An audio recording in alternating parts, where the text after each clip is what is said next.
اعوذ باللہ من الشیطان الرجیم بسم اللہ الرحمن الرحیم الحمد للہ رب العالمین والصلاة والسلام علی اشرف الانبیاء المرسلین نبینا سیدنا بالقاسم محمد اللہم صلی علی محمد وعلی آلہ طیبین الطاہرین المعصومین لا سیما بقیت اللہ فی الارضین روحی وارواحنا لتراب مقدمہ الفدا ولعنۃ اللہ علی اعدائہم اجمعین بسم اللہ الرحمن الرحیم رب اشرح لی صدری ویسر لی امری واحلل عقدۃ من لسانی یفقہوا قولی اما بعد فقط قال اللہ تبارک و تعالی فی کتاب الحکیم والقرآن المجید شہر رمضان الذی انزل فیہ القرآن ھدی للناس وبینات من الہدی والفرقان۔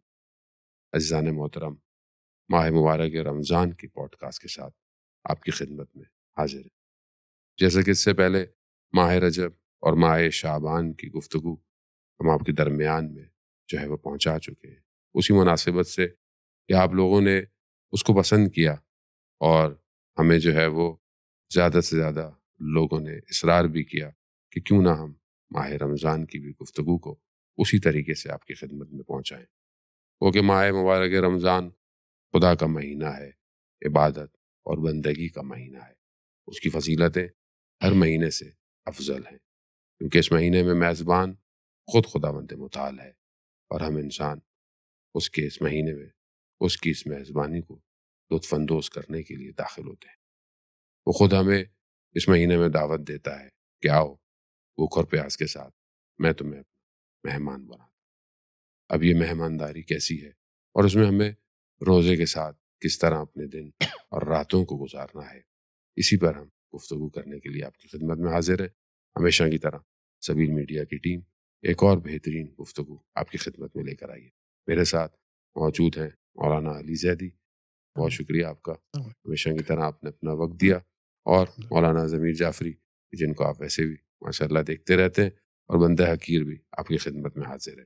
آئیے ہم گفتگو جو ہے وہ آغاز کرتے ہیں کہ اس مہینے کی فضیلت جو ہے وہ کیا ہے، کس طرح ہے، اور کس طرح ہم اپنے آپ کو اس مہینے میں زیادہ سے زیادہ خدا کے قریب کر سکتے ہیں۔ جی مولانا بہت شکریہ، ایک تو آپ نے وقت دیا، آئے اس مہینے کی، جیسا کہ پہلے ہم نے رجب کی فضیلت کو بیان کیا، شعبان کی، ماہ رمضان المبارک تو مطلب کوئی چیز چھپی ہوئی نہیں ہے، لیکن بہرحال اپنے لیے تکرار کرنے کے لیے اس مہینے کی فضیلت آپ کہاں سے شروع کریں گے؟ جی، بسم اللہ الرحمن الرحیم، شکریہ بہت بہت آپ کا۔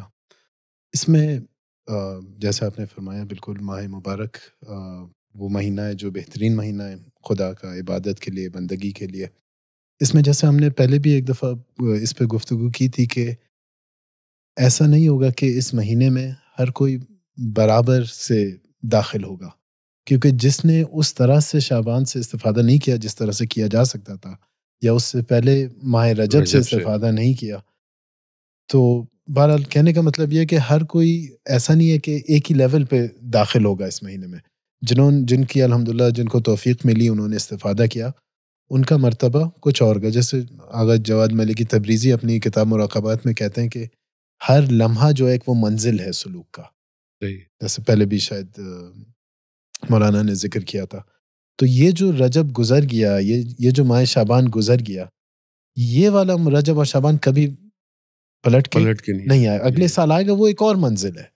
تو انشاءاللہ کہ سب کو توفیق ملی ہو کہ اپنی حد تک جتنی توفیق ہوئی استفادہ کیا ہو۔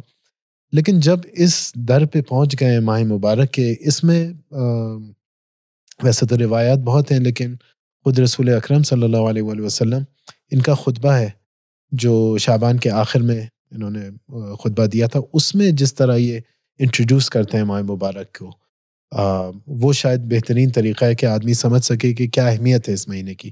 یہ چند فقرے ہیں اس خطبے کے۔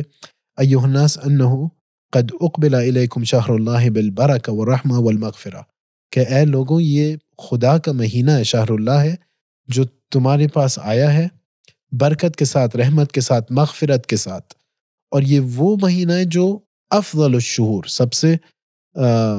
سب سے بہترین مہینہ ہے، جس میں اس کے دن جو ہیں وہ بہترین دن ہیں، راتیں جو ہیں بہترین راتیں ہیں، جو اوقات ہیں وہ بہترین اوقات ہیں، اور پھر فرماتے ہیں کہ یہ وہ مہینہ ہے جس میں آپ کو دعوت دی گئی ہے، دعیتم فیہ الی ضیافت اللہ، جیسا آپ نے فرمایا کہ یہ خدا کی ضیافت ہے، اس نے ہمیں بلایا، وہ جعلتم فیہ من اہل کرامت اللہ، اور اس میں جو ہے آپ خدا کی کرامت سے استفادہ کرنے کے لیے بالکل آمادہ ہیں. تو اس سے بہتر میرے خیال سے انٹروڈکشن شاید نہ ہو خود رسول کی حدیث سے.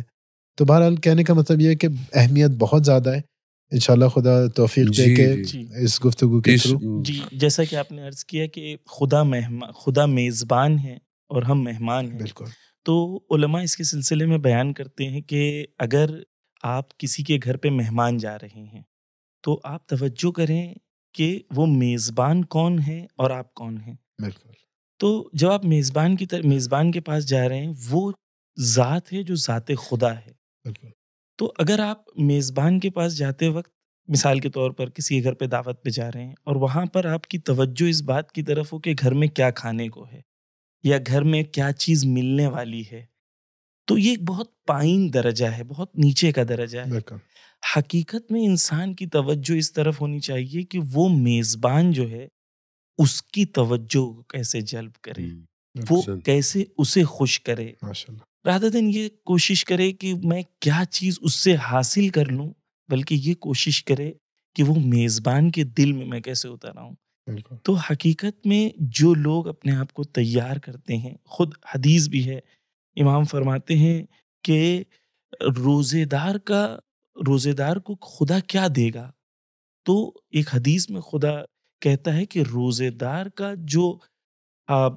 کو جو میں عطا کروں گا وہ میں خود ہوں. یعنی خدا خود کو روزے دار کے لیے ایک نعمت کے طور پر انسان کیا ہے، نہ کہ صرف وہ جو چیزیں عطا کرنے والا ہے بلکہ خود ذات خدا اور رضائے الہی ہے. اجر جو ہے وہ خود اجر ہے. تو یعنی حقیقت میں اگر دیکھیں تو ماہ مبارک رمضان وہ مہینہ ہے جہاں پر انسان خدا تک اگر سفر کرنا چاہتا ہے تو انہی روزوں کے ذریعے سے بہترین وسیلہ خدا نے قرار دیا خدا تک پہنچنے کا. خدا کی میزبانی میں، اب میزبان کے یہاں یہ بھی چیز امپورٹنٹ ہے کہ اگر آپ کسی گھر پہ مہمان بن کے گئے ہیں اور وہ آپ کے سامنے بیٹھا ہے لیکن آپ اس کی طرف توجہ نہیں کر رہے ہیں، آپ ہر چیز کی طرف توجہ کر رہے ہیں لیکن اس کی طرف توجہ نہیں کر رہے ہیں، نیچرل سی بات ہے میزبان کو اچھا نہیں لگے گا. اب امام خمینی کہتے ہیں کہ ہم سب خدا کے حضور میں ہیں.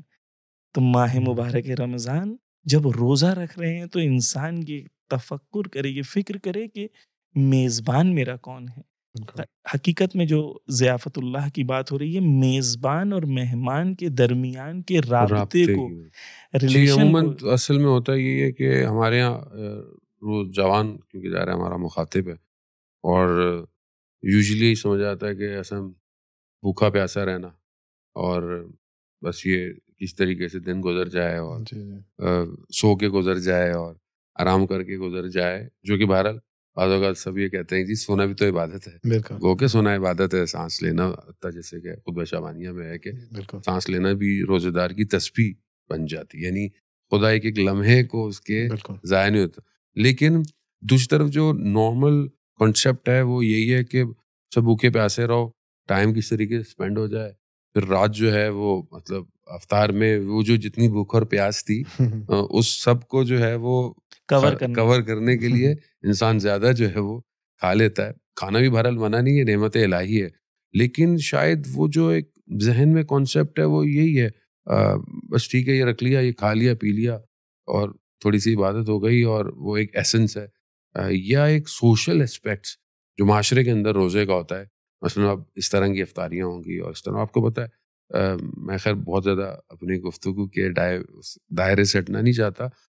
دوسری طرف جو سوشل اسپیکٹ میڈیا پرووائڈ کرتا ہے روزے کا آل اوور، اس کو بھی تھوڑا ہمیں شاید گفتگو میں بریک کرنے کی ضرورت ہے، کیونکہ اس کی بھی میٹلسٹک اپروچ ہے روزے کے لیے.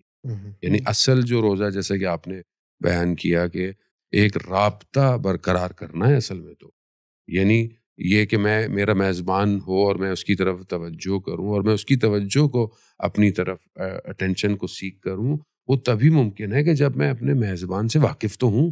معرفت خدا تو ہو مجھے کہ میں اس کی بارگاہ میں آؤں، بالکل لیکن کیونکہ اوور آل سوسائٹی اور نارمل گفتگو اور پھر معاشرہ اور میڈیا ہمیں اس طرف جانے ہی نہیں دیتا. رمضان میں رمضان کے پروگرام، رمضان کی ڈیل، رمضان کی چیزیں، یہ خود اتنا کریٹ کر دیتا ہے کہ وہ جو خدا نے، کہ جیسے کہ آیت اللہ مصباح یزدی کا غالباً ہے، آیت اللہ جوادی عاملی فرماتے ہیں کہ انسان کی روح، جیسے کہ آپ نے پہلے بھی کسی ایک پروگرام میں بیان بھی کیا تھا کہ انسان کی جو روح ہے وہ بدن کے اندر اس طرح قید ہے جیسے ایک پرندہ پنجرے میں بندھا ہوا ہے، چین کے ساتھ ہے. روزہ اصل میں اس کے بدن یعنی مادے سے اس کی روح کو پرواز دیتا ہے، یعنی اس کو آزاد کرتا ہے خواہشات سے. وہ جو آزادی ہے وہ روزہ دیتا ہے، لیکن معاشرہ میں ایسا لگتا ہے کہ ہم دوبارہ سے اسی مادے کے اندر یعنی ماہ رمضان کو اس کے ایسنس سے، اس کے گول سے ہٹا کے جسم اور روح، جو ہم لوگوں نے پہلے گفتگو کر چکے ہیں، یعنی تمام ماہ رمضان کے ڈسکشنز اس بات پہ ہوتے ہیں کہ کس چیز سے بھوک لگے گی، کس چیز سے بھوک نہیں لگے گی، کس چیز سے پیاس لگے گی، کس چیز سے پیاس نہیں لگے گی. یعنی وہ جسم کی طرف توجہ ہے، جبکہ حقیقت میں روزہ نفس کا روزہ ہے اور نفس کا خدا سے رابطے کا وہ ہے. مولا علی علیہ السلام کی ایک حدیث ہے، مولا کہتے ہیں کہ جو دل کا روزہ ہے وہ زبان کے روزے سے بہتر ہے. وَالصِّيَامِ اللِّسَانِ خَيْرٌ مِّنَ الصِّيَامِ بَطْنِ، یعنی وہ جو زبان کا روزہ ہے وہ پیٹ کے روزے سے افضل ہے. نے مولا کائنات نے اس حدیث میں 3 لیولز ہمیں بتا دیے روزے کے. کچھ لوگ روزے رکھتے ہیں وہ قلب کا روزہ ہے، یعنی وہ اپنے قلب کو، اپنے نفس کو خدا کے سامنے حاضر کرنے کی کوشش کرتے ہیں، یعنی وہ خدا کی اس عظیم مہینے میں خدا کے سامنے اپنے آپ کو مہمان کے طور پر رکھتے ہیں اور اپنی نفس کو خدا سے اٹیچ کرتے ہیں. دوسری طرف سے کچھ لوگ ہیں جو صرف اسی طرف فکر ہے کہ کب روزہ گزرے گا، کتنے گھنٹے بچے ہوئے ہیں اور کتنا. تو یہ سب سے نیچے درجہ ہے. تو ہمیں اگر 3 سٹیجز کو ڈیفائن کرنا ہے، جیسے کہ آیت اللہ جواد ملکی تبریزی نے بھی اس طرف گفتگو کی ہے کہ جو ویورز اگر دیکھنا چاہتے ہیں تو journey of a mystic alislam.org پہ بک ہے جو ڈسکرپشن میں بھی ہے، تو اگر آپ لوگ چاہیں تو اسے دیکھ سکتے ہیں. وہ بک میں انہوں نے ڈیٹیل میں ڈسکس کیا ہے کہ 3 سٹیجز جو ہیں روزے داروں کے، وہ کہتے ہیں ایک احکام کا روزہ ہے جہاں پر انسان صرف وہی چیزوں سے پرہیز کرتا ہے جو مبتلات روزہ ہیں، وہ احکام کا روزہ ہے. یہ کہتے ہیں منیمم پاسنگ مارکس کے لیے یہ چاہیے. کوئی کہے کہ نہیں اتنا بھی نہیں کریں گے تو یہ پاسنگ مارکس نہیں ہے، بلکہ روایتیں بہت عجیب. آج مطالعہ کر رہا تو رسول کہتے ہیں کہ بدقسمت ترین انسان وہ ہے جو ماہ رمضان گزر جائے اور اس کی مغفرت نہ ہو. یعنی خدا اتنا کریم ہے، اتنا رحیم ہے، اس مہینے میں اتنے بہانے ڈھونڈ رہا ہے خدا معاف کرنے کے لیے کہ وہ اگر کوئی معاف نہ ہو پائے، مغفرت حاصل نہ کر پائے تو 35 بلکہ شقی کا اس لفظ استعمال کیا ہے کہ جو شقی ترین اس مہینے میں جو غفران نہ پیدا پا پائے خدا کا، شقی کا لفظ استعمال. بالکل. تو یہ منیمم سٹیج ہے. سیکنڈ سٹیج جو آیت اللہ جواد ملکی تبریزی نے بیان کیا، وہی وہ روزہ جو ہے، جیسا کہ آپ نے بھی جس کی طرف توجہ کی ہے کہ اب جو ہے روزہ صرف ان چیزوں کی طرف نہیں جو احکام جو ہیں، اس کے علاوہ اب روزہ نیکسٹ مرحلے پہ انٹر ہوتا ہے جہاں پر جسم کے تمام اعضاء کا روزہ، آنکھوں کا روزہ، زبان کا روزہ. واقعہ مشہور ہے کہ ایک شخص رسول کے پاس آتی ہے، وہ آتا ہے کہتا ہے کہ میں روزے میں ہوں. تو رسول جواب دیتے ہیں تمہارا روزہ باطل ہو گیا ہے. پوچھتے کیا ہوا؟ تو کہا کہ تم نے اپنے بھائی کی غیبت کی ہے. غیبت کرنا یعنی گوشت کھانے کے برابر ہے. تم نے اس کا گوشت کھا لیا. یعنی اخلاق کا روزہ جو توجہ جس کی طرف رہتی ہے وہ اپنے زبان کا روزہ رکھتے ہیں. آنکھوں کا روزہ ہے، زبان کا روزہ ہے، کان کا روزہ ہے. جی یہاں پہ وہ ایک حدیث بھی حضرت فاطمہ زہرا صاحب علیہ سے بھی ہے کہ روزہ جو ہے وہ صرف بھوک و پیاس کا نہیں، بلکہ روزہ جو ہے وہ جسم کے ہر اعضاء کا روزہ ہے. یعنی جب ہم روزے کی نیت کر رہے ہیں کہ ہم صرف یہ نہیں کر رہے کہ صبح جب سحر اذان ہو تو یعنی ظاہر وقت ختم ہو گیا، اب پانی نہیں پینا، کھانا نہیں کھانا، اور کب تک؟ جب تک غروب ہے یا مغرب ہے. لیکن اسی ٹائم زون کے اندر آپ کو اپنے اعضاء کی بھی نیت کرنی ہے کہ میں اپنی آنکھوں سے. خطبہ شعبانیہ کیا آپ نے جو شروع میں کیا اس طرف کچھ مزید ڈالتا ہے کہ جو سیکنڈ سٹیج آف روزہ ہے؟ ویسے حضور ذہن اس وقت خود خطبہ کا تو نہیں ہے اس پوائنٹ کا خاص طور سے، لیکن خود رسول اکرم سے ایک حدیث ہے جو وہ فرماتے ہیں کہ رب صائم حظہ من صیامہ الجوع والعطش، کہ کئی ایسے روزے دار ہوں گے جن کا جو استفادہ ہے یا جو ان کو محسوس ہوتا ہے، جو ان کا نچوڑ ہے روزے کا، وہ صرف بھوک اور پیاس ہے. اور پھر کنٹینیو ہوتی ہے حدیث کے، اور قیام کرنے والے بھی ایسے ہیں جن کا جو نچوڑ ان کے قیام کا ہے وہ صرف بیداری ہے رات کی. تو اصل وہی ہے جیسا آپ نے فرمایا کہ کافی مسکنسیپشن ہے ہمارے یہاں، کافی اسے کوٹ کیا جاتا ہے کہ اس مہینے میں تو سونا بھی عبادت ہے، اور تو وہ چیزیں جو ہیں حدیث بالکل صحیح ہے، رسول اکرم صلی اللہ علیہ وسلم کی حدیث ہے، لیکن ان کو جو ہے اس لائٹ میں سمجھنا چاہیے، اس روشنی میں سمجھنا چاہیے کہ یہ جو ہیں سارے مختلف مراتب ہیں یہ، اور یہ نوم جو ہے یا جو اس میں نیند کی بات ہو رہی ہے وہ ایسے ہی عام نیند نہیں ہے، وہ اس انسان کی نیند ہے جو جیسے مراتب مولانا نے فرمائے ان مراتب کو سمجھتا ہو، معرفت ہو اس کے اپنے میزبان کی، اس طرف چلنا اس نے شروع کیا ہو، سٹرائیو کر رہا ہو کہ خدا کی طرف اس شخص کی معرفت ہو، تو پھر اس کے پھر سانس لینے میں اور سونے میں. جی ہاں بالکل، جیسے خطبہ شعبانیہ میں ہے کہ یہ وہ مہینہ ہے کہ جس کی اوقات جیسے کہ آپ نے پڑھا جی جی کہ جس کا ہر لمحہ ہر چیز جو ہے وہ افضل ہے اور بالکل بافضیلت ہے. تو یعنی جو چیز بہت افضل ہے، فضیلت ہے، تو ہمیں اس میں زیادہ گین کرنا چاہیے.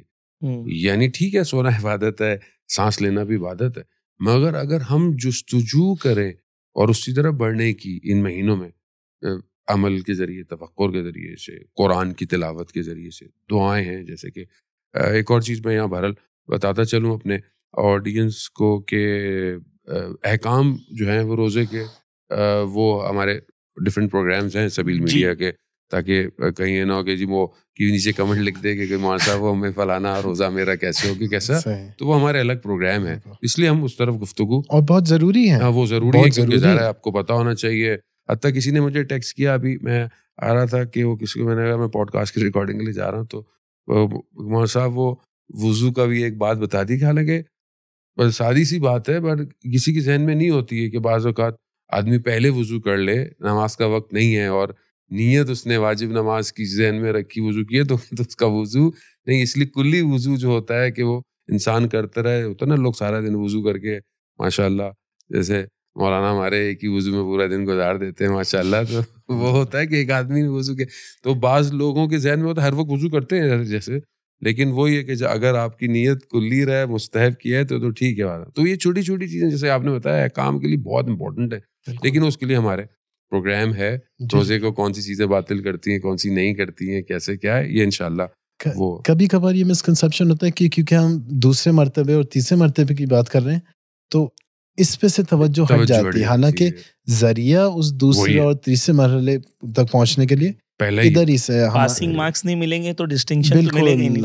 ہماری جو آئیڈیالوجی ہے جو اہل بیت کی، اس میں جو بھی طریقہ ہے وہ شریعت کے بغیر نہیں ہے، شریعت کے ساتھ ہے. جہاں یہ ایک نشانی بھی ہے خاص طور سے نوجوانوں کے لیے، جوانوں کے لیے، لیکن جہاں آپ دیکھیں کہ کوئی اسپرچویلٹی کی بات کر رہا ہے یا خدا سے نزدیک کی بات کر رہا ہے، لیکن وہ شریعت میں ان کے خلل ہو، شریعت کے اوپر نہ ہوتا، احکامات پہ نہ اترتے ہوں، تو وہ مطلب ایسے ڈیویشنز موجود ہیں کہ ایسے لوگ موجود ہیں جو لوگ آ کے اسپرچویلٹی کے نام پر ایسی باتیں کر رہے ہوتے ہیں، اہل بیت کا نام لیتے ہیں لیکن ایسی باتیں کر رہے ہوتے ہیں جو اہل بیت کی تعلیمات کے مخالفت میں ہو، یہاں پر شریعت پہ عمل کی بات نہ ہو. تو یہ آپ کہہ رہے ہیں ایک ریڈ لائن ہے ہمارے وہاں کہ اسپرچویلٹی وداؤٹ شریعت کے عمل کے پاسبل نہیں. اصل وہ اسپرچویلٹی ہے ہی نہیں، جو ہے لوگ اس کو کیسے، جو اصل اہل بیت کے عرفان ہے اس میں ممکن نہیں ہے کہ انسان مثلا طہارت اور نجاست نہ بتاؤ، اسے وضو نہ بتاؤ، اسے یہ چیزیں نہ بتاؤ، تو وہ وادی معرفت میں داخل ہو ہی نہیں سکتا.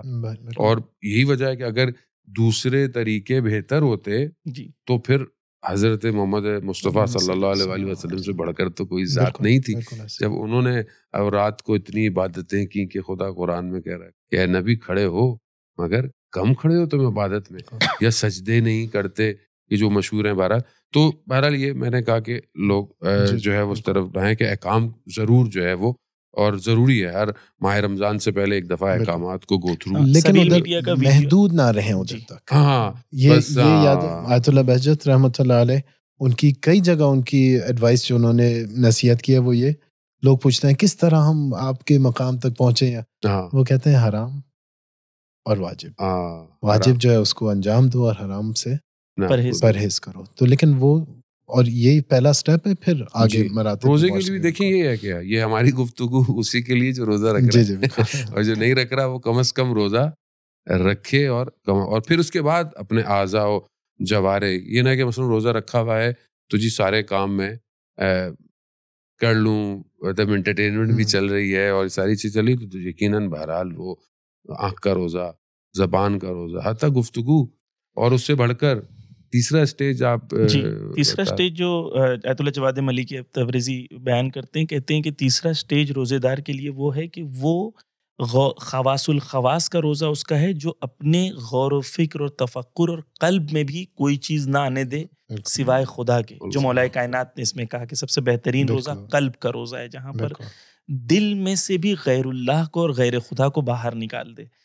یعنی کیونکہ دل جو ہے وہ کس کی جگہ ہے, وہ اللہ کا گھر ہے. حدیث سے بہت خوبصورت قلب حرم اللہ فلا تسکن, شاید کچھ ایسا کر کے عبارت اس وقت, لیکن کہ دل جو ہے وہ مومن کا وہ خدا کا حرم ہے, تو اس لیے اس حرم میں کسی اور کو راستہ نہ دو, کسی اور کو نہ آ کے بیٹھنے دو. صحیح. تو وہ جب وہ جو گھر خدا کا گھر تھا, اہل بیت کا گھر تھا, وہاں پر کسی اور کو ہم نے بٹھا دیا ہے. تو وہ جو علماء بیان کرتے ہیں کہ ماہ رمضان سے فائدہ اٹھانے کے لیے پہلا سٹیج تخلیے کا ہے, جیسا آپ نے پہلے بھی بیان کیا تھا کہ پہلے وہ ہر چیز جو غیر خدا ہے اس کو اس دل سے باہر نکالیں. ہر وہ حب جو اللہ تک پہنچنے سے ہمیں روک رہا ہے, اب وہ چاہے حب شہرت ہو, حب دولت ہو, حب شہوت ہو, جو بھی حب ہے, یہ پاسبل نہیں ہے کہ وہ تمام غیر اللہ حب ہمارے دل میں موجود ہوں اور خدا کا وجود بھی وہاں پر ہو. تو دو سٹیجز ہیں تخلیے کا. ماہ رمضان سے پہلے ایک جوان آئے, اپنے آپ کو دیکھے کہ کون سی چیزیں ہیں جو مجھے روک رہی ہیں خدا تک پہنچنے کے لیے. ان چیزوں سے پہلے خالی کرے اپنے آپ کو, اپنے دل کو, اور پھر خدا کے وجود سے اپنے دل کو جو ہے منور کرے. تو تیسرا سٹیج جو ہے, تیسرا سٹیج وہی ہے کہ قلب کو, اپنے قلب کا روزہ, یعنی وہ روزے داروں میں سب سے بہترین ان کا سٹیج ہے جو لوگ قلب کا روزہ رکھنے کی منزل تک جو ہے پہنچ پاتے ہیں. اور یہی وہ چیز ہے جہاں پر مومن کو توجہ اس طرف کرنی چاہیے کہ تھرڈ سٹیج, جیسا آپ نے کہا level 1, level 2, level 3, am always high. جیسے آغا نے بھی کہا کہ ہمیں یہ بھی کنٹمپلیشن کرنے کی ضرورت ہے. استاد رفیع بیان کر رہے تھے کہ ماہ رمضان شروع ہونے سے پہلے انسان بیٹھ کے 5 منٹ اپنا محاسبہ کرے اپنی نفس کا, کہ میں ماہ رمضان شروع ہونے والا ہے, میں میری اسپریچول سٹیٹ جو ہے وہ پچھلے سال کے ماہ رمضان سے بیٹر ہوئی ہے, ایکول ہے, یا ڈکلائن ہوئی ہے. اگر ڈکلائن ہوئی ہے تو مجھے زیادہ محنت کرنی ہے, اگر ایکول ہے تو بھی میں لاس میں رہا, اگر مجھے میری گرو ہوئی ہے تو نیچرلی مجھے اس طرف شکر کر کے اور آگے اسی راستے کو ہموار کرنا ہے. تو ہم اپنے سٹیج کو آئیڈینٹیفائی کریں, اور ہر انسان ڈیفرنٹ ہے, جو ہمارے ویورز بھی ہیں, ہم خود بھی, ہم چھوٹے سے طالب علم میں خود ہم خطا کار ہیں خدا کے سامنے. تو ہم اپنے لیول کو خود آئیڈینٹیفائی کر کے اپنے لیول کے لیے ایک ہائر گول سیٹ کریں جو نسبی طور پر میرے لیول کے لیے مناسبت رکھتا ہو, صحیح ہو. تو یہ 3 سٹیجز جو ہیں جو علماء نے بیان کیے ہیں وہ, اور فلسفہ روزے کے سلسلے میں بھی کافی ائمہ معصومین سے حدیثیں نقل ہیں کہ 8ویں امام سے بھی ہے اور مولا کائنات سے بھی, رسول خدا سے بھی ہے کہ فلسفہ روزہ کے اندر جب انسان بھوک اور پیاس کا احساس کرتا ہے تو خدا نے کیوں رکھا ہے, کیوں خدا چاہتا ہے کہ انسان بھوک اور پیاس کو محسوس کرے. اس کی ایک جیسے وجہ ہے, حدیث جو ہے وہ آخرت کی طرف ایک تو ہمیں متوجہ کرانا چاہتی ہے کہ آخرت میں جو ہوگا, خطبے میں بھی, خطبہ شعبانیہ میں ذکر ہے, اس میں بھی ذکر فرماتے ہیں کہ وَاذْكُرُوا بِجُوعِكُمْ وَعَطَشِكُمْ فِيهِ جو یوم القیامہ وعطشہ, مطلب اپنی بھوک اور پیاس سے جو ہے روز قیامت کی بھوک بھوک اور اور پیاس کو یاد کرو یاد کرو کہ وہ کتنا ایک سنگین مرحلہ ہوگا، کتنا مشکل ایک وقت ہوگا. تو اسی لیے روزہ جو تیار کرو حدیث اپنے میں آپ جو کو. ہے، اور یقیناً اس کو آپ بیان بھی کریں گے، یہ کہ وہ اسی لیے روزہ سپہر بھی ہے آتش جہنم بالکل سے، کہ بالکل حدیث میں ہاں، کہ وہ جیسے ہم 10 دنوں کو دہ اول، دہ دوم، دہ سوم جو ہے، وہ رمضان کا جی آخری والا جو ہے، وہ بھی ویسے بھی وہ آتش جہنم سے نجات کے دن ہے. کہ بدقسمت ہے، جیسے آپ نے بولا کہ حدیث میں بیان ہے کہ آدمی مغفرت نہ ہو اس کی اس دنوں کے جی جی اندر. تو ایک حدیث ہے امام جعفر صادق علیہ اللہم السلام سے صلی کہ اللہ وہ علیہ وسلم. اگر اس میں نہ ہو پائے تو پھر وہ روزے عرفہ کا انتظار کرے. یعنی صرف ایک چانس اس کے بعد پھر ہے کہ روزے عرفہ، تو پتہ نہیں جی. کون زندہ رہے، نہ رہے، زندہ رہے. لیکن یہاں پر جو ایک ایسنس ہے روزے کا، اب یہ کہ ہم اس چیز کو محسوس کیسے کریں، جیسے کہ آپ نے بولا آخرت کا، اور ایک اور آخرت کا جی، ایک اور دوسرا بھی حدیث ہے. ہاں، بالکل امام صادق فرماتے ہیں کہ یہ روزہ جو ہے خدا نے فرض کیا ہے، واجب قرار دیا ہے. کیوں؟ اس لیے واجب قرار دیا ہے تاکہ غنی جو ہے، پیسے والا جو ہے، وہ غریب کی بھوک کو محسوس کرے. بالکل. م، بہت بار ہم لوگ جو روزہ رکھتے ہیں، واقعاً ایک میں قصہ آپ کو بتانا چاہتا ہوں. مجھے ایک خاتون نے میسج کیا، بہت ہی ایموشنل وہ خاتون میسج تھا میرے لیے، کیونکہ میں زندگی میں کمفرٹ کے ساتھ، کولر بھی ہے گھر میں، مشکلیں بھی نہیں ہیں، یعنی جو بھی ہے آرام سے میں اپنا جی روزہ گزار رہا ہوں. ٹھیک ہے، ہم لوگ اپنے کام کرتے ہیں، محنت کرتے ہیں، کوشش کرتے ہیں اہل بیت کی خدمت کریں. وہ خاتون کہتی ہے کہ میرے شوہر جو ہیں ایک ایسی جگہ جاب کرتے ہیں، اور گرمی کا موسم، ہندوستان کی گرمی، شدید گرمی، کہ وہ کہہ رہی تھی کہ وہ جب یارڈ میں کام کرتے ہیں تو اتنی بھوک اور اتنی پیاس کا احساس ہوتا ہے گرمی کی وجہ سے کہ 2 بار میرے شوہر روزے کی حالت میں بے ہوش ہو گئے. یعنی پیاس کو کنٹرول نہیں کر پانے کی وجہ سے بے ہوش ہو گئے. تو مجھے احساس ہوا کہ میں جو روزہ رکھ رہا ہوں وہ تو روزہ ہی نہیں. روزہ ہی نہیں. واقعاً یعنی کہ لوگ اس حالت میں بھی خدا کی اطاعت، ان کا روزہ اور ہمارے روزے میں زمین و آسمان کا فرق ہے. بالکل. تو یہ خود حدیث میں یہ ذکر ہے کہ روزہ جو ہے وہ اس لیے تاکہ تم احساس کرو کہ وہ جو غریب ہے، لیبر ہے، جس کے ساتھ ظلم ہوتا ہے ہندوستان میں لیبر کے ساتھ، وہ لیبر کیسے روزہ رکھ رہا ہے، وہ کیسے غریبی، گرمی کے عالم میں سامان اٹھا رہا ہے، لے کے جا رہا ہے، لیکن روزہ روزے کا احساس. خدا کے احکام کو جب تو بالا یہ امیر کی ذمہ داری ہے. یہاں پر امام کہہ رہے ہیں کہ وہ اب احساس کرو. اس کا رزلٹ بھی امام کہتے ہیں کہ رزلٹ کیا ہونا چاہیے کہ امیر کے دل میں یہ احساس ہو غریب کی بھوک اور پیاس کا. جس طریقے سے تمہیں بھوک لگ رہی تھی، تم صرف 30 دن بھوکے ہو، یہ ہو سکتا ہے کہ سال بھر اس طریقے سے بھوکا ہو. تو تمہاری ذمہ داری یہ ہے کہ جب تم کھانا کھاؤ اچھا. بہت عجیب بات ہے کہ مولا کائنات اپنے ایک کمانڈر کو نہج البلاغہ میں خط لکھ کے کہتے ہیں کہ میں نے سنا ہے کہ کل تم گئے تھے کہیں پر کھانا کھانے کے لیے کسی امیر کے گھر پہ، اور تمہارے سامنے بہت لذیذ کھانے پڑے ہوئے تھے اور تم بہت آرام سے کھا رہے تھے اور مزے لے کے کھا رہے تھے. کیا تمہیں خوف خدا نہیں ہے؟ یعنی کہ تم گورنر ہو، تمہارے علاقے میں لوگ غریب لوگ بھوکے ہیں. ہیں، غریب ہیں، بالکل. پیاسے ہیں، وہاں پر تمہیں احساس نہیں ہے؟ انہیں مولا علی سے ڈانٹتے ہیں. تو ماہ رمضان میں کی بھی ٹرینڈ ہے کہ لوگ اچھے کھانے کا فوٹو نکال رہے ہیں، ڈال رہے ہیں، جبکہ ہم ایسے ملک میں رہتے ہیں جہاں پہ 20-25% کی آبادی ایسے لوگوں کی ہے، شاید ان کے لیے مشکل ہے غذا کا فراہم اسی ہونا. لیے میرے خیال میں تو، اور جس طرح بھی دنیا کے حالات ہیں، خاص طور پر جیسے آپ دیکھیں ارتھ کوئک میں بھی ترکی ترکی اور کے اندر سیریا ہے، پاکستان میں بھی ابھی تک جو ہے وہ سیلاب کے مسئلے سیلاب کے لوگ ابھی ظاہر ہے یقیناً مشکلات میں، نہ گھر ہیں، بہت جگہ راشن کا مسئلہ ہے.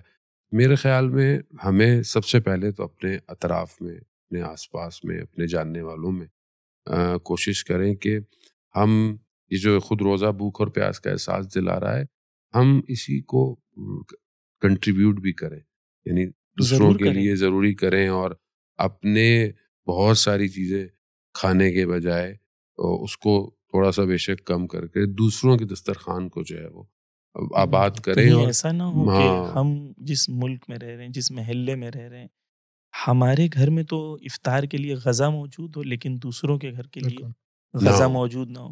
اور اگر ایسا شخص ہے، ایک واقعہ ملتا ہے ایک آیت اللہ کا میرے ذہن میں نام نہیں ان کا یاد ہے، وہ ایک اپنے شاگرد کو خط لکھ کے کہتے ہیں کہ بہت اس کو تنبیہ کرتے ہیں اس شاگرد کی، اور کہتے تمہیں نہیں پتا تمہارے گھر کے اتنے دور پہ ایک شخص رہتا ہے، بھوکا ہے، جاؤ اس کو غذا لے کے اس کے گھر پہ غذا پہنچاؤ۔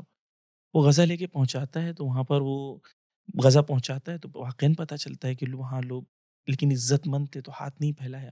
بالکل تو وہ جب یہ آیت اللہ کے پاس پہنچتے ہیں ان کے شاگرد تو کہتے ہیں کہ تمہیں آغا مجھے نہیں پتا تھا، اگر مجھے پتا ہوتا تو میں یقیناً ان کی مدد کرتا۔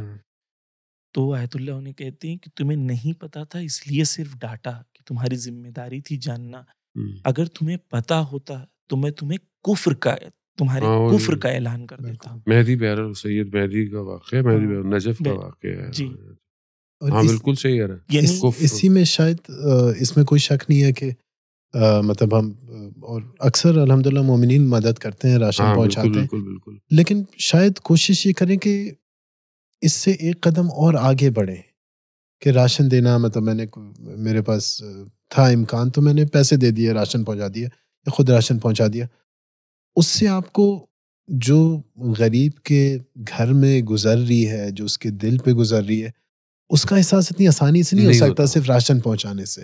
اور اسی لیے شاید خیر رمضان کے روزوں کی تو ہے ہی بات، اس کے علاوہ جو ہے ہمارے نبی صلی اللہ علیہ وسلم ان کی سیرت میں آپ دیکھیں، ان کی احادیث میں دیکھیں، کبھی کبھار آدمی تعجب کرتا ہے کہ کتنی ان کو محبت تھی کہ جو غریب لوگ ہیں یا فقیر فقراء ان کے ساتھ بیٹھنے کے لیے، اور تقریباً جو الفاظ ہیں تقریباً نفرت تھی کہ جو اغنیاء ہیں یا جو اپر کلاس ہیں ان کے ساتھ بیٹھنے کی، لیوش لائف کی جو ہے اس کے اندر جو ہے ایک انکمفرٹیبلٹی کا احساس ہونا، بالکل شاید اس میں حکمت یہی ہو کہ اور اس میں بھی روزے میں بھی کہ ایک چیز ہے صرف راشن پہنچانا، ایک چیز ہے اصل میں اس کا غریب کے دکھ آپ کو ساتھ بیٹھ کے کھانا اس کو سمجھنا، اس کے درد کو کے سلسلے میں کہ امام حسین علیہ السلام ایک جگہ سے گزر رہے تھے تو کچھ لوگ بیٹھے ہوئے تھے غریب راستے پہ، تو امام حسین علیہ السلام سے انہوں نے کہا کہ آپ آئیں میں جوائن کریں کھانے کے لیے، تو غریب تھے، آج کوئی ہوتا تو مولا بیٹھ گئے کے پاس اور مولا نے بیٹھ کے اس کے ساتھ غذا تناول کی۔ اس کے بعد وہ مولا کہتے ہیں ان سے کہ ہم نے آپ کے ساتھ غذا تناول کی، اب آپ نے دعوت کی، میں نے قبول کیا، اب آپ کی طرف سے اب میں دعوت دیتا ہوں آپ کو کہ آپ قبول کریں۔ ان غریبوں کو لے گئے مولا اپنے گھر پہ، اور اپنے گھر پہ لے کے جا کے ان کو دعوت کی اور اپنے گھر پہ جا کے ان کو غذا کا اہتمام کیا۔ تو یہ ہے جو آپ کا پوائنٹ بہت امپورٹنٹ ہے کہ غریب کی مدد ہو لیکن وہ اس کی شان و منزلت اور عزت و وقار کا تحفظ بھی ساتھ میں ہو۔ بالکل میرے خیال میں یہ اچھا ہے کہ اگر ہم لوگ ویسے کوشش تو کرتے بھی ہیں لوگ اور ہو بھی رہی ہوتی ہے افطار اور سحر ہر جگہ، لیکن یہ کہ جیسے کہ آپ نے اس طرف اشارہ کیا اور سیرت پیغمبر صلی اللہ علیہ وسلم اور ائمہ معصومین بھی، مولا امیر کی زندگی، مولا امام سجاد کی زندگی آپ دیکھیں کہ راتوں کو غریب و فقراء کے ساتھ، میرے خیال میں اگر اس ماہ رمضان میں جوان جو ہے وہ یہ کوشش کرے کہ کچھ اپنی افطار کسی ایسی جگہ پہ جا کر، کسی ایسے شہر کے حصے میں جا کر ان کے ساتھ بے شک اپنی افطار لے کے جائے، میرے خیال میں وہ ایک احساس ہونا، وہ جو آپ کی بات جس کی طرف آپ توجہ دینا چاہ رہے ہیں وہ بہت امپورٹنٹ ہے۔ ایک دینا الگ ہے۔ میں ایک دفعہ پاکستان میں تھا، کسی طرح سوشل ورکر ہوتے ہیں جن کو لوگ سپورٹ بھی کرتے ہیں، یہ خود بھی جا کے لوگ جاتے ہیں، تو کہتا ہے کہ میں ایک ایسی رینڈملی جا رہے تھے کسی جگہ، کسی ایک علاقے میں، اور کسی نے ہمیں بتایا تھا کہ وہاں کوئی خاتون رہتی ہیں اور بیوہ ہیں، ان کی بچیاں ہیں، اور میں نے کہا کہ چلے میں کچھ لے کے چلا جاتا ہوں۔ تو کہتا ہے کہ میں گیا، میں نے دروازہ کھٹکھٹایا، وہ دیا، خاتون نے دروازہ کھولا تو ہم نے بولا لے کر آئے، تو خاتون جو ہے وہ بہت عجیب سی ہو گئی، تعجب، یعنی اتنا اس کی حالت ایسی کہ وہ کہتی کہ میں خالی برتن لے کے وہ بیٹھی ہوئی تھی کہ میں کیا کروں گی اپنی بچیوں کے لیے اور کیا ہوگا، اور یہ خدا نے جو ہے وہ کیسے بھیج دیا۔ تو وہ کہتا ہے کہ وہ جیسے آپ نے بات ہے نا کہ ایک ہوتا ہے دے دینا، جس نے اس کو دیا اس کو شاید وہ احساس نہیں ہو، لیکن کیونکہ وہ دینے گیا اور وہ وہاں تھا اور اس نے دیکھا تو اس کو وہ شدید چیز جو ہے وہ محسوس ہوئی ہے، متاثر ہوا۔ تو میرے خیال میں یہ بھی بہرحال ایک امپورٹنٹ اسپیکٹ ہے. یہی کہ ہم خدا آپ کو چن رہا ہے. چن رہا ہے. بالکل یعنی وہ جو عورت کہہ رہی ہے کہ میں جو ہے رکی تھی کہ خدا نے جو ہے کسی کو بھیجا، تو خدا نے ہی الہام کیا اس کے دل میں نا. بالکل خدا نے الہام کیا کہ تو میرا بندہ بن، تو وسیلہ بن، بہت تو ہی جا. خوبصورت ہے کہ امام حسین کی حدیث یاد آ رہی ہے آپ کے اس بیان سے، ان حوائج الناس الیکم من نعم اللہ، کہ جو لوگوں کی احتیاج ضرورت ہے ہو. آپ کی طرف وہ نعمت الہی ہے. جی وسیلہ. فلا تملوا نعم اللہ، تو جی. نعمت جو ہے خدا کی اس کے ساتھ آپ تو ایک چیز جو سیلنگاری بہت نہ میں کریں. چاہوں گا کہ بہرحال وقت ہمارے پاس بہت تیزی سے جو ہے وہ ماہ رمضان ہے. البتہ میں کچھ کہوں گا تو آپ ڈانٹیں مجھے. 30 پوڈ کاسٹ 30 پوڈ کاسٹ ہوتی تو شاید بھی ہم پورے ماہ رمضان پہ نہ ہو پائیں. لیکن ایک احساس بہرحال کہ آخر میں پوڈ کاسٹ کے جیسے ہمارے وہی ہو جو امام سجاد علیہ السلام کی دعا ہے، کاش کہ یہ مہینہ ختم نہ ہوتا. وہ تبھی ختم یہ احساس ہوگا جب آپ اس مہینے میں وہ سحر کریں گے روحانی طور پر. اور کاش کہ یہ پوڈ کاسٹ ختم نہ ہو، یہ تبھی ممکن. لیکن اسٹوڈیو والے سب جو ہے وہ ہمیں بولیں گے کہ ہمارا کیا ہوگا. میں چاہوں گا کہ ہم اپنے آخری گفتگو حصے میں داخل ہو چکے ہیں دعاؤں کی طرف خاص طور پہ، کیونکہ اصل ایک خدا یہ ایک عجیب سسٹم ہے نا کہ لوگ کھانے پہ میزبان ہیں، دعوت پہ بلاتے ہیں تو آپ کو کھانا کھلاتے ہیں. خدا جو ہے وہ کوئی اور چیز کھلا رہا ہے. کوئی اور رزق آیت عطا اللہ کرنا. جوادی عملی فرماتے ہیں نا کہ رزق اس مہینے کا کچھ اور ہے. خدا کسی اور چیز سے آپ کی میزبانی کر رہا ہے. وہ کیا ہے؟ وہ یہ دعائیں ہیں کہ جو آپ کو بتایا کہ دن کی دعائیں ہیں، ہر روز کی دعائیں ہیں، سحر کی دعا ہے، افطار کی دعا ہے، رات کی مختلف دعائیں ہیں. اور یقیناً ہر دعا کی طرف جائیں. دعا افتتاح اس طرح ہے، یعنی ہر دعا، یعنی اس کے لیے ہمارے پاس میں پورے پوڈ کاسٹ کی ایک ضرورت ہے. لیکن اصل ان دعاؤں کے ذریعے سے وہ معرفت ہے جو ہم کون ہیں اور وہ کون ہے کہ جس کی بارگاہ میں ہم جا رہے ہیں. تو دعا ابو حمزہ کے جو امام سجاد علیہ السلام نے خاص طور پہ ہمیں تعلیم فرمائی ہے، جو دعا جوشن کبیر بھی جو ہے وہ تاکیداً پڑھی جاتی ہے. اور جو ماہ رمضان میں ایک روایت ہے غالباً جو پہلے پڑھی جائے یا رمضان کے پہلے رمضان کو اگر دعا جوشن کبیر پڑھی جائے، میرے ابھی ذہن میں نہیں آ رہا، تو وہ شب قدر کو درک کرنا اس کے لیے تھوڑا آسان ہو جاتا ہے. میرے ابھی ذہن میں نہیں آ رہا. تو اگر انسان بہرحال کوشش کرے. اور لیکن دعا ابو حمزہ جو ہے وہ اس کے اندر کیونکہ بہت طولانی ہے، اور لیکن کوشش اگر ہم کریں کہ ہر شب تھوڑا تھوڑا اگر اس کو پڑھیں. اور یہ پوائنٹ بہت امپورٹنٹ ہے. یہ پہلے بھی آپ نے ذکر کیا تھا کہ اس کو ایک بوجھ کی طرح سے نہ پڑھیں کہ اتنی لمبی ہے، میں کتنا آدھا گھنٹہ رہ گیا، یا آپ نے یوٹیوب پہ فرض کرنے لگائی ہوئی ہے 15 منٹ رہ گئے. بلکہ کوشش یہ کریں کہ اس کو بھلے کم کر کے لیکن اسے فیل کریں، آپ احساس کریں، اس کو محسوس کریں کہ آپ صرف امام سجاد کے جو کلمات ہیں ان کو دہرا نہیں رہے ہیں، بلکہ آپ کے دل سے نکلیں یہ وہی محسوس کلام کریں. بالکل محسوس کر کے. جیسے ایک بہت ہی خوبصورت اس کا فقرہ ہے، اس میں جیسے آپ نے فرمایا کہ جو ریلیشن شپ ہے جو بندے اور خدا کے بیچ میں، اس کو جیسے یہ ایک فقرہ بیان کر رہا ہے کہ الحمدللہ الذی ادعوہ فیجیبنی، اس خدا کی حمد ہے جس کو میں پکاروں تو وہ جواب دیتا ہے. وَإِن كُنْتُ بَطِيئًا حِينَ يَدْعُونِي، جبکہ جب وہ مجھے پکارتے ہیں میں بہت ہی کاہلی کرتا ہوں، بہت ہی ہلکے مطلب سستی سے جواب دیتا ہوں. اور پھر والحمدللہ الذی اسألہ فیعطینی، اور اس خدا کی حمد ہے جس سے میں مانگتا ہوں تو وہ دے دیتا ہے.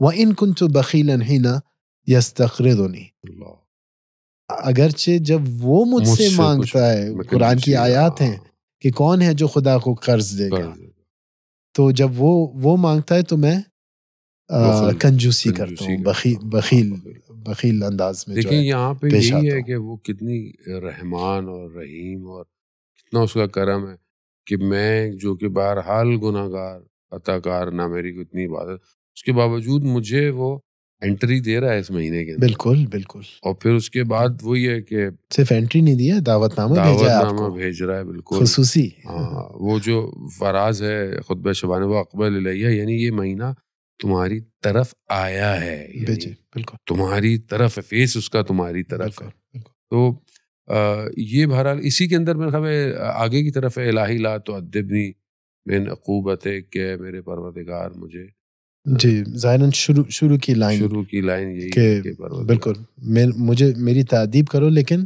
سزا کے ذریعے سے مجھے نہیں. عذاب کے ذریعے سے پروردگار ادب نہ بالکل سکھا. بالکل. اب یہ کنیکشن دیکھیں تبھی بنتا ہے کہ جب آپ وہی جیسے کہ آپ نے بولا کہ انسان تخلیہ کرے، اپنے آپ کو توجہ اور اس کی بارگاہ میں لے کر آئے. میں بہرحال جوانوں سے یہی کہوں گا کہ گو کہ ہم یہ بھی نہیں کہتے کہ مطلب آپ سارے کام چھوڑ دیں، کام نہیں کریں، جاب ہے یا جو بھی ہے نہ ہمیں، لیکن جہاں ہم شہر میں تھوڑا پہلے اٹھتے ہیں، کھانے پینے کے لیے اٹھتے ہیں، وہاں میں ہمیشہ سے کہتا ہوں کہ اگر ہم ایک تو اس مہینے میں تہجد کی نماز کی عادت ڈالیں، اگر ہم ویسے ہمیں توفیق نہیں ہوتی ہے بالکل. تو، کہ ہم شہر میں اٹھ تو رہی ہیں، تو جب تک گھر والے کچھ بنا رہے ہیں تو آپ اگر کچھ نوافل پڑھ لیں، نہ کہ بیٹھ کر ٹی وی دیکھیں یا ٹی وی کے پروگرام دیکھیں. ٹھیک ہے، کوئی بھی چیز ٹھیک ہے، میں یہ نہیں کہتا کہ کوئی چیز کام کی نہیں ہوگی، کام، لیکن اصل کام وہی آئے گا کہ جو آپ نے بھیجا ہوا ہوگا. قرآن کی آیات بھی بالکل یہ کہتی ہیں کہ جو آپ بھیج رہے ہیں یہ وہاں پر آپ سے جانے سے بالکل. پہلے سے ہے. اگر آپ نے یہ سجدے کیے، اور یہی سجدے ماہ رمضان کے شاید آپ کے دن کے روزے کو بھی بچا سکتے ہیں، اس کی بالکل. معرفت کو بھی علماء پیدا کی تاکید ہے اگر آپ کو 11 رکعت سے نہیں پڑھ سکتے. نہیں 3 رکعت پڑھ لیں، 3 رکعت نہیں ہو سکتا 1 رکعت پڑھیں. خدا جو ہے بہانہ دے رہا ہے کسی آپشن طرح دے سے رہا تو ہے. آؤ میری طرف. ہاں، اور اب وہ اور وہ سحر کا ٹائم اتنا امپورٹنٹ ہے بالکل کہ اس کی ایک اہمیت ہے. خاص طور پہ کچھ لوگ کہتے ہیں جی ہم تو سحر ہی نہیں کرتے اور سو جاتے ہیں. ٹھیک ہے، آپ کھائیں ہی نہیں، بے شک پہلے کھا لیں اور اس ٹائم بالکل. نہ رکیں، لیکن اصل وہ وقت ہے وہ عبادت کا، وہ سجدے کا. اور اسی وقت میں اگر آپ تھوڑا سی دیر کے لیے دعا پڑھ لیں.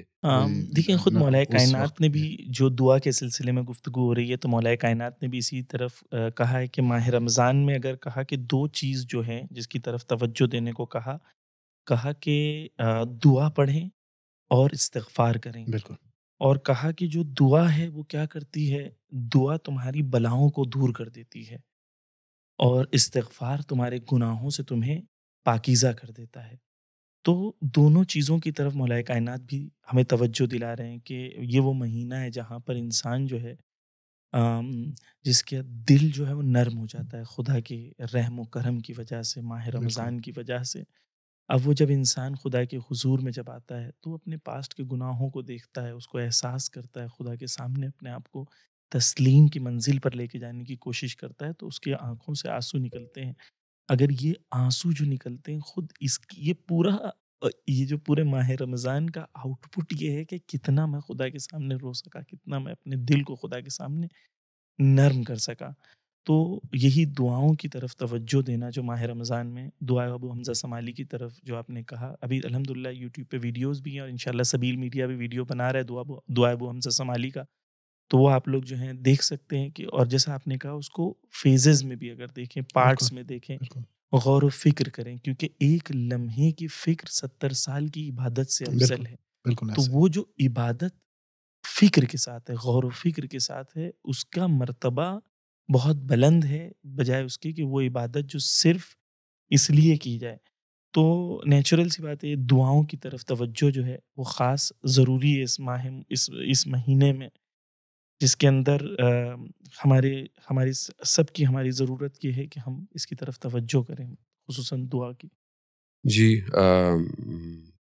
بہت شکریہ. اگر کیونکہ وقت ہمارا تقریباً جو ہے وہ اختتام کو پہنچ گیا ہے، کیونکہ بہرحال باتیں بہت ساری جی، تھیں اور روزے کی ایک اور فضیلت سے چیز بھی. میں صرف ختم کرنے سے پہلے یہ بھی ہے کہ ماہ رمضان کے سلسلے میں روایتیں، ایک تو یہ ہے کہ پازیٹیو اعمال کے اندر کمپٹیشن کا تصور خدا نے اہل بیت نے ہمیں دیا ہے. خود اسی کی جو حدیث ہے، وہ حدیث جو ہے معذرت مس ہو گئی، لیکن حدیث کا ترجمہ یہ ہے جو میں نے نوٹ بنایا تھا لیکن شاید اوپر نیچے ہو گئی. حدیث کا ترجمہ یہ ہے کہ خدا نے ماہ مبارک رمضان اس لیے رکھا ہے تاکہ مومنین جو ہیں کمپیٹ کریں. کس چیز میں کمپیٹ کریں؟ نیکیوں میں اور عمل میں، اور اس کے ذریعے سے اللہ کی قربت کو احساس کریں. تو جہاں ماہ مبارک رمضان ہے وہیں پر سبیل میڈیا کا قرآن کا کوئز کا کمپٹیشن بھی ہوتا ہے. جی جی بالکل، ہمیشہ ہر سال تو ہاں، وہ کوئز کمپٹیشن میں یہ ہے کہ آپ 40 منٹ قرآن کا ترجمہ سنتے ہیں اور 40 منٹ کے قرآن کے ترجمے کے اینڈ میں آپ 10 منٹ کا 10 کویشچنس کو آنسر کرتے ہیں. تو اس کے ذریعے سے یہ ہے کہ 2 فائدے ہوتے ہیں. ایک تو یہ کہ قرآن کا ترجمہ آپ سمجھ پاتے ہیں. ہمارے پاس مومنین نے ویڈیوز بھیجے ہیں، ریویو میں تعجب ہوگا، لوگ رو رو کے کہہ رہے ہیں کہ پہلی بار مجھے یہ پتا چلا کہ خدا مجھ سے کیا کہنا چاہتا ہے جب میں نے قرآن سنا. لوگوں نے کہا ہم 40 سال کے ہو گئے اب تک ہم نے قرآن کا ترجمہ نہیں سنا تھا، اب ہمیں سمجھ میں آیا. اور ایسا نہ ہو کہ ہماری پوری زندگی گزر جائے اور ہمیں یہی نہ پتا ہو کہ خدا نے ہم سے کیا کہا. ماہ رمضان قرآن کے بہار کا مہینہ ہے، تو اس میں دن میں کم سے کم 40 منٹ نکالیں قرآن کے ترجمے کی طرف توجہ دینے کے لیے. اور اگر 30 دن میں روز اگر ایک پارہ بھی انسان سنے تو پورے ماہ رمضان میں پورا اس کا قرآن کا ترجمہ جو ہے وہ کمپلیٹ ہو جاتا ہے. اور دوسرے بھی کوئز ہیں تفسیر سے ریلیٹڈ بھی ہیں جو سبیل قرآن کے چینل پر ہے. تو خدا نے خود کہا قرآن میں، معذرت حدیث میں کہا ہے کہ معصوم نے کہا ہے حدیث میں کہ آپ قرآن کو ذریعہ بنائیں نیکی میں کمپیٹ کرنے کے لیے. تو ایک بہترین طریقہ یہ ہے کہ اچھا موقع ہے، بہرحال لوگ اس کی طرف متوجہ ہوں. ویسے بھی ماہ رمضان میں مناسبتیں بھی کافی ہیں لیکن ہمیں وقت نہیں ملا کہ ہم اس پہ گفتگو کرتے. حضرت خدیجہ سلام علیہ کی وفات بھی ہے، امام حسن مصطفیٰ علیہ السلام کی ولادت بھی ہے، اور شب شہادت ہے، مولا کائنات ہے اس مہینے میں، اور لیلۃ القدر ہے. بہت امپورٹنٹ راتیں ہیں. اس میں بھی میں آخر میں یہی کہوں گا کہ جیسے کہ ہم نے پہلے بھی عرض کیا ہے کہ اور کاؤنٹنگ پہ مت جائیں کہ مثلا میں نے رات کو یہ پڑھ لیا، اتنا پڑھ لیا. کوشش کریں کنیکشن کریٹ کریں. بالکل کنیکشن کا مطلب یہ نہیں کہ آپ عمل نہ کریں، عمل کریں لیکن اپنی نیت اور خلوص اور اخلاص کے ساتھ، چاہے وہ استغفار پڑھنا ہو، چاہے وہ جوشن کبیر پڑھنا ہو، اور چاہے وہ کوئی بھی دعا ہے، کوشش کریں کہ ان اوقات کو اپنے اور خدا کے رابطے کو ایک نقطہ مولانا میں عرض کرنا چاہوں گا کہ اکثر ہم ایسی یہ جو باتیں کرتے ہیں، اس میں جوشن کبیر کی بات ہو گئی، تہجد کی بات ہو گئی. کچھ ہمارے نوجوان ہوتے ہیں، جوان ہوتے ہیں، بھائی بہن ہوتے ہیں جو شاید اس لیول پہ نہیں ہوتے. ان کو ابھی اسی لیول پہ شاید وہ نہیں پہنچ پائے، یا کوشش کر رہے ہیں کہ ان سے روزہ نہیں رکھا جاتا، یا جو بیسکس ہیں وہ بھی نہیں کیے جاتے. تو میں یہ عرض کرنا چاہوں گا کہ یہ وہ مہینہ ہے، آپ یہ نہ سمجھیں کہ یہ جو ہے تینوں مولانا بیٹھ کے بھی اونچی باتیں کر رہے ہیں. یہ مہینہ جو ہے سب کے لیے ہے. تو آپ جس بھی لیول پہ ہوں، خدا کے دروازے جو ہیں، اس میں روایت میں کہ جہنم کے دروازے بند ہو گئے ہیں، آسمانوں کے دروازے کھل گئے ہیں. جس لیول پہ بھی ہو آپ ہوں، بلکہ قرآن خود کہتا ہے الذین اسرفوا علی انفسہم، جنہوں نے اپنے اوپر ظلم کیا ہو، اب کبھی بھی خدا کی رحمت سے مایوس نہ ہونا. تو اب جس بھی لیول پہ آپ سے کبھی روزہ نہیں رکھا گیا ہو، یا پہلے لیول کا رکھا گیا ہو، دوسرے لیول کا رکھا گیا ہو، کبھی بھی کسی بھی لیول پہ کوشش کریں کہ خدا کی طرف ایک قدم اٹھائیں، چاہے ایک چھوٹا سا قدم ہو. آخری ایک چھوٹی سی مثال، ایک استاد مثال دیتے ہیں کہ اگر بالکل اندھیرا ہو کمرے میں، اس میں اگر آپ ایک کونے میں بھی ایک ماچس کی تیلی بھی جلائیں گے، ٹھیک ہے آپ کو واضح طور پہ سب نہیں نظر آئے گا، لیکن ہلکی ہلکی روشنی آنی شروع ہو جائے گی، اتنی ہو جائے گی کہ آپ قدم اٹھا سکتے ہیں. تو انشاءاللہ خدا سب کو، ہمیں بھی توفیق دے، سب کو توفیق دے کہ انشاءاللہ اس مہینے سے شعبانیہ میں جیسے ہے کہ افطار کراؤ، چاہے وہ پانی کے آدھے کھجور سے یا پانی کے گلاس سے ہی کیوں نہ ہو، کیونکہ اس کا بہت بڑا درجہ ہے. اس طرح وہی والی بات ہے کہ تھوڑی سی عبادت کرو، چاہے وہ عبادت ایک تسبیح ہو، ایک استغفار ہو.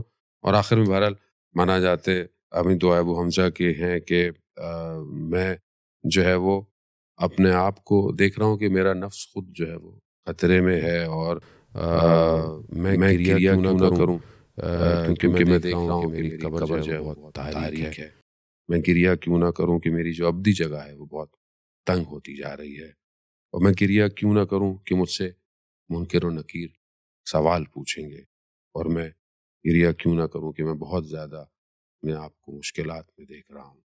عزیزان محترم، انشاءاللہ اسی امید کے ساتھ کہ آپ اس مہینے میں دعاؤں میں خاص طور پر ان سب کو یاد رکھیں گے جو لوگ مشکلات میں ہیں۔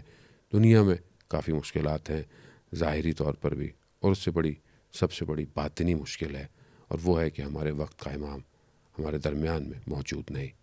شب قدر اصل میں اپنے وقت سے امام کے رابطے کی رات ہے، کیونکہ اس رات کو ملائکہ جو ہے وہ نازل ہوتے ہیں، اور وہ یقیناً وہی مقدس ہستی ہے کہ جس کے اوپر ملائکہ جو ہے وہ اس احکامات کو لے کر اترتے ہیں۔ تو اپنے آپ کو اس مہینے میں رابطے کے لیے اپنے وقت کے امام کے ساتھ باطن کو صاف کریں، اور اسی نیت سے جلد ہمارے امام کا ظہور ہو اور ہمارے یہ روزے اپنے امام کے ساتھ گزر سکیں۔ اپنا خیال رکھیے گا۔ سبیل میڈیا کی تمام ٹیم کو شب قدر کی دعاؤں میں بہت یاد رکھیے گا۔ السلام ورحمۃ اللہ وبرکاتہ۔ اللہم عجل لولیک الفرج۔